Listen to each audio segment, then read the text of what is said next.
เจ็บคักอยู่แต่เขาบอกว่าสิเฮ็ดจังใดก็เจ้าของหักพันจนเบิดหัวใจคงเฮ็ดได้แค่เอาใจซอยเรื่องเฮานั้นเขาสิเก็บให้ลึกสุดใจสิจื้อสิจำเบิดสุอย่างเอาไว้บ่ให้ลบให้เลือนจากใจให้เจ้าของโชคดี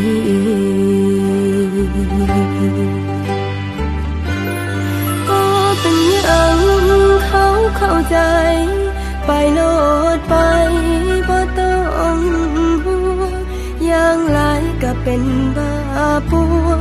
คงบ่ฮอดตายดอกดีบ่เป็นอย่างเขาเข้าใจที่จะของไปในมือนี้ขอบที่หลายที่ยังเข้ามาห้องอ่านใจที่มันมิดสิดีให้ใครมีความหักเรื่องเขานั้นเขาสิเก็บให้ลึก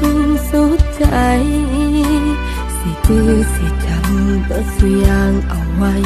บ่ให้ลบให้เลือนจากใจให้เจ้าของโชคดี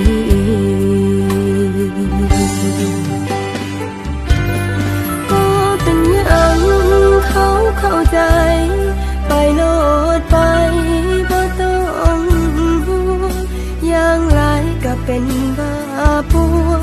คงบ่ฮอดตายดอกดีบ่เป็นอย่างเขาเข้าใจที่จะของไปในมือนี้ขอบที่หลายที่ยังเข้ามาห้องอ่านใจที่มันมิดสิดีให้ใครมีความหักบ่เป็นอย่างเขาเข้าใจไปโลดไปบ่ต้องห่วงอย่างหลายก็เป็นบ้าปวงคงบ่ฮอดตายดอกดีบ่เป็นอย่างเขาเข้าใจที่จะของไปในมือนี้ขอบที่หลายที่ยังเข้ามาห้องอ่านใจที่มันมิดสิดีให้ใครมี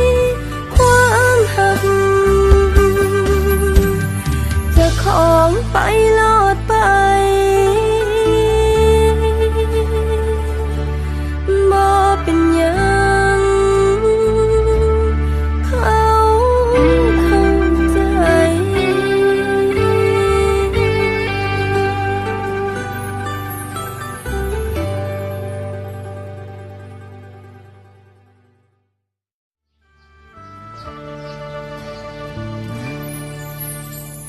เจ็บคักอยู่แต่เขาบอกว่าสิเฮ็ดจังใดก็เจ้าของหักพันจนเบิดหัวใจคงเฮ็ดได้แค่เอาใจซอยเรื่องเฮานั้นเขาสิเก็บให้ลึกสุดใจสิจื้อสิจำเบิดสุอย่างเอาไว้บ่ให้ลบให้เลือนจากใจให้เจ้าของโชคดี